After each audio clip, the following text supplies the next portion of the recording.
What is good, everyone? Welcome to the channel, and today I'm going to be addressing a topic that is really quite difficult because it is multidimensional and multifaceted, and it really is a discussion topic, and it's one that I encourage you to please join in below in the comment section, because really I want to know your ideas and your opinions and your reaction to the ideas that I'm going to share today. So it really is a topic that is worthy of being explored through multiple perspectives. And that topic is, what does it really take to feel accepted, or that you've become truly a part of Japanese society as a foreign resident? Let's get into it.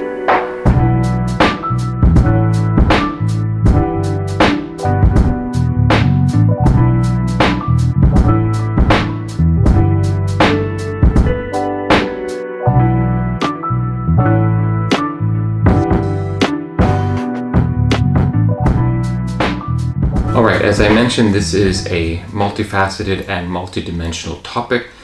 It's really going to be as varied as the people who experience their lives in Japan. Basically, you're going to have a whole variety of different personal experiences and different ways of interpreting those experiences. So I'm going to start today with an anecdote, a story that many people can certainly relate to, and I'm going to use that story to sort of set the scene and undo some of these layers that make up this topic of how you feel accepted, or how you become to feel like you really are a part of a community in Japan. So imagine you have been in Japan for a while and you go to a restaurant, and in that restaurant you've never been there before, and so the people, the staff, the proprietor, they don't know you. So you walk in, and one of the following situations perhaps happens. One, the staff comes over and hands you a menu that's entirely in English. Or two, the proprietor looks at you and just kind of with a look of panic, no English, no English. Now, this is certainly a situation that myself and others like me have encountered in Japan. And just one baseline fact to start off with, and that is, if you are visibly foreign in Japan, you will have this experience. Every time you step out of your normal day-to-day life where people know you, like your friends and your coworkers, your neighbors, the people who know you and know who you are, you step outside that and you find yourself in a new situation where Japanese people don't know you. If you are a visibly foreign person, meaning you don't look East Asian or Japanese enough, you are going to have the situation where you are othered, treated as other or outside. You are not Japanese. So this will happen to the stealth foreigners as well. If you are of Japanese descent, or you're from China or Korea, and you can kind of slip through Japanese society looking Japanese, as soon as you open your mouth and the Japanese that comes out is not that of like a native born Japanese person, then you'll get a similar treatment sometimes as well. So this does apply to all foreigners in general, but I am going to use the term visibly foreign from time to time. It's kind of a loaded term, it's not a very good term, but I'm going to continue to use it just for clarity's sake. So if you're visibly foreign, you walk into that restaurant, you might get that English menu or the no English reaction. So what exactly is going on there? First of all, let's look at it from the viewpoint of who it's happening to, you, the foreigner. There are a variety of different ways that you can react to this sort of situation. You can either just not really pay attention to it, you could maybe not be bothered by it, you could maybe be a little bit irked by it, you could maybe have a reaction where it really bugs you that, okay, I've just been reminded yet again that I don't really look like I fit in. Now, you might think to yourselves watching this video that, I would certainly be in the former category. I won't let something like that bother me. No issue, no issue. But you don't really know until you get here and experience these situations, especially experiencing them again and again. And I'm going to be perfectly honest with you about myself. Most times, it doesn't really bother me. I'm just used to it. It doesn't really get under my skin. But There are times, maybe I'm having a bad day, maybe it came really unexpectedly, maybe I've been a little bit homesick or depressed or something like that, and it will hit me harder. It will affect me sometimes. So it's not really reasonable to believe you're going to be totally immune to that kind of response. And being irked by this sort of thing can build up. It can build up resentment and even anxiety, because I know people here who honestly, they don't like ever to step out of the bubble of people who know them, because they have this anxiety about how they're going to be treated by new people, and they just don't want to do it. And obviously that's not a particularly healthy way to look at living in Japan. Now, let's flip it over and look at it from a empathetic point of view, and let's try to imagine from the staff and from the restaurant proprietor's point of view what's happening here. Now, while it certainly is the case that there are establishments that will discriminate against foreign people in Japan, that's not necessarily what's happened. We shouldn't automatically assume some kind of maliciousness. So, like I said, it can happen that you're discriminated against, and there are certainly cases where I've heard of this happening or have had it happen to me, where basically the establishment just didn't want to deal with trying to serve a foreigner. But those are really pretty rare. And so instead, first of all, let's look at the English menu example. Honestly speaking, if they've gone through the trouble to make an English menu, obviously they're expecting to try to cater to foreign customers, to people who are not Japanese. So in a way, we can look at that as a kind of acceptance that they want to extend, Japanese level of service, going so far as to translate the menu for people who don't speak Japanese or don't read Japanese. And as for the no English, very often in Japanese society, the fear of miscommunication or fear of not being able to communicate with others is very prevalent. And quite often that reaction is simply that. They're worried you're not going to be able to communicate. The service that they're going to give you is going to be poor, or they're not, there's going to be problems or misinterpretations. And so I want to offer my first bit of advice. I'm going to give several points of advice through this video, and here's the first one. A good way to get your life towards fitting in Japan and feeling accepted is learning Japanese. Learning Japanese is going to open a whole lot of new doors. You're going to be able to waylay the fears of people who are worried about misunderstandings. And basically learning the language is going to allow you to fit into a lot more situations than you might not otherwise be able to. Now, learning Japanese is not a panacea. It's not going to solve all your problems and make you automatically, yay, I fit in Japan, everyone accepts me. Obviously, that's not the case. But it does go a long way to help. Furthermore, it is entirely possible to feel like you fit in and are accepted in Japan even with little to no Japanese ability. And that leads me to my second bit of advice. Basically, I know a number of people here who don't have very much Japanese ability, but have come to feel accepted and feel a part of their communities. They have Japanese friends and they have Japanese organizations that they're a part of, and they feel accepted by them. And even though their Japanese level is low. And very often that is because they have a really high sensitivity to cultural norms. They pay attention to how to function in Japanese society. Even if their language level is not very high, they notice and they watch and they pay attention and they know how to act in society. Politeness, manners, how you treat other people and interact in daily life, even without the language. So my second bit of advice is, whether you're studying the language or you're not studying the language, honestly, put on an air of hyper-awareness. Be watching and trying to figure out how to act and react in Japanese society. It goes back to the old saying, when in Rome, do as the Romans do. And in this case, you got to really watch the Romans and see what they do. Obviously, not Romans, Japanese, but it's the same principle. And that is one other way to find yourselves in situations and you know how to act. You show that you know how to socially maneuver through society, and that's appreciated and is likely to lead to you being more accepted. Now, the next thing I'm going to talk about is going to be surprising for some and maybe completely not surprising for others. But honestly, a factor that you might not have considered is where you are in Japan. It can actually make quite a big difference where you are. And I'm not just talking about a big city and countryside divide. Just certain areas of Japan can be more closed to outsiders than others. And I say outsiders with the idea that it means all outsiders, including Japanese who are not originally from that community. The Japanese in some places can be quite xenophobic to outsiders who are Japanese, not to mention foreigners.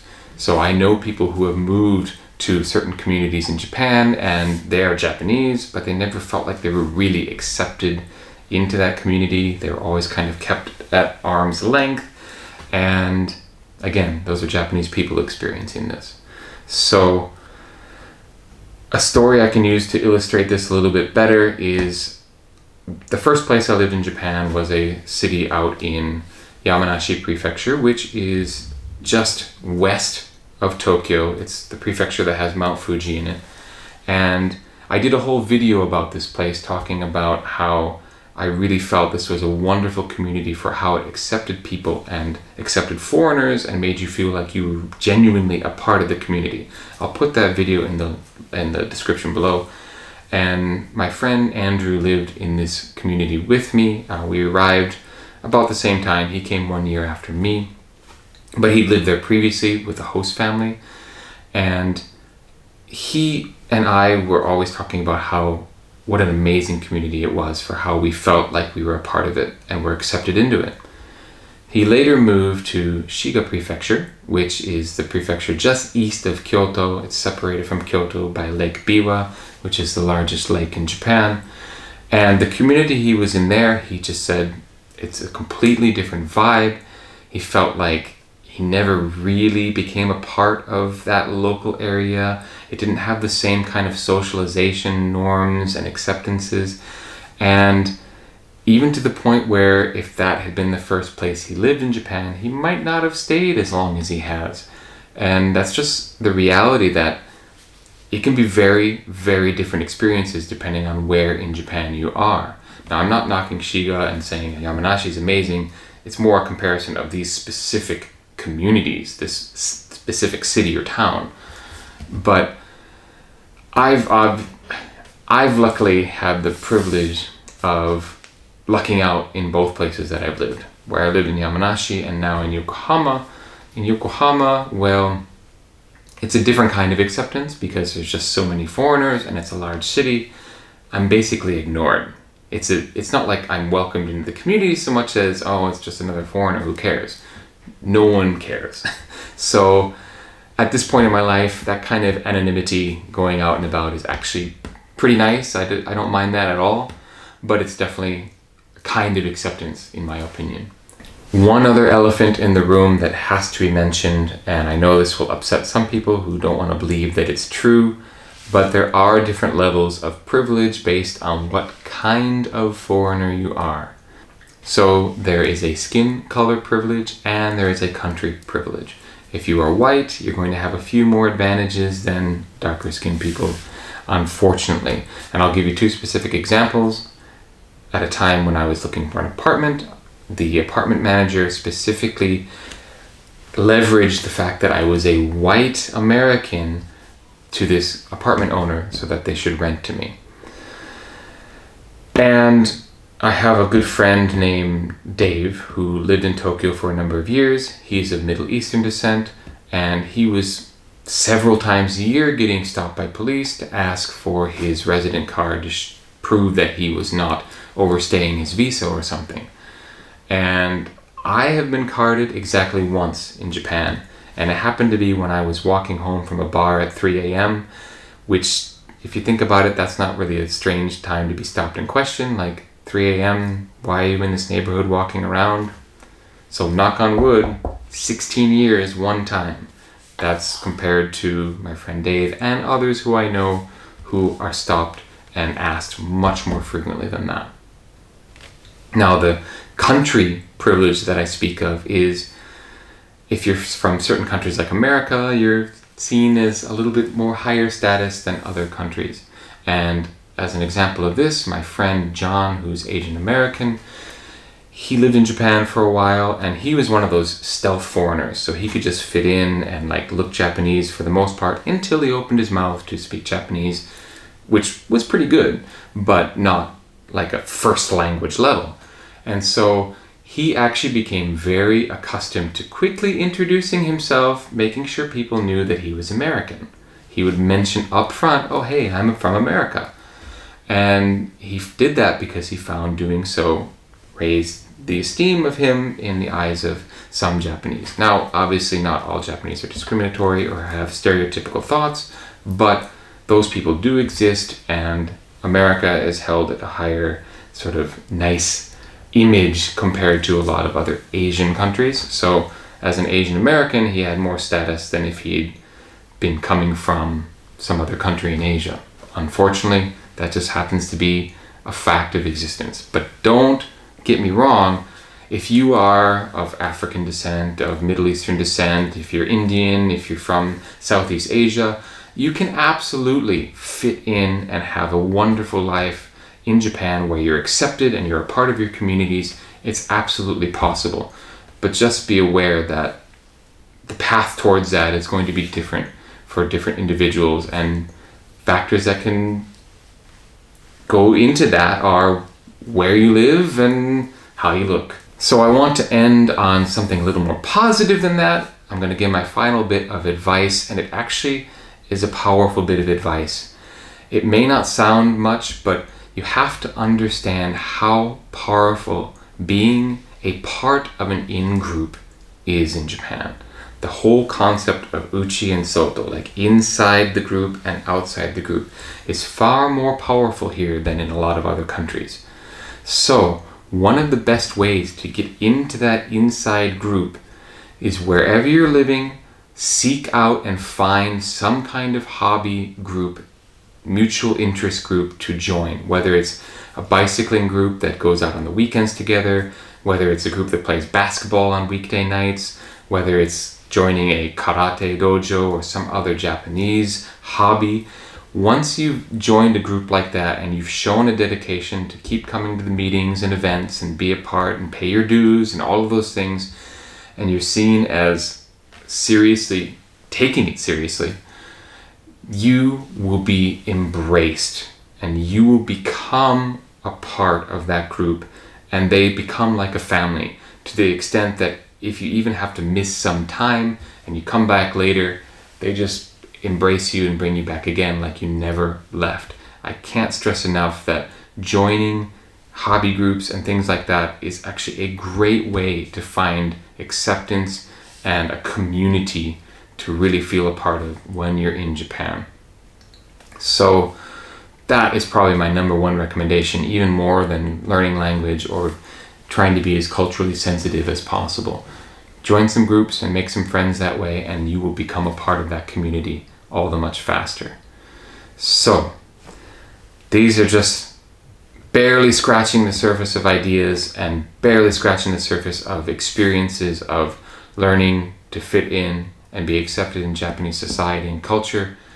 Please share your own ideas and stories in the comments below. And I really want to thank you so much for watching this. And please look for my other content once a week, always dropping on Fridays. Thank you so much for watching this particular one. And if you haven't already, make sure you compliment the like button's Halloween costume and give a little love to the subscribe button, who is a little more traditional and doesn't believe that Halloween should be a Japanese holiday. But give love to both of them, please.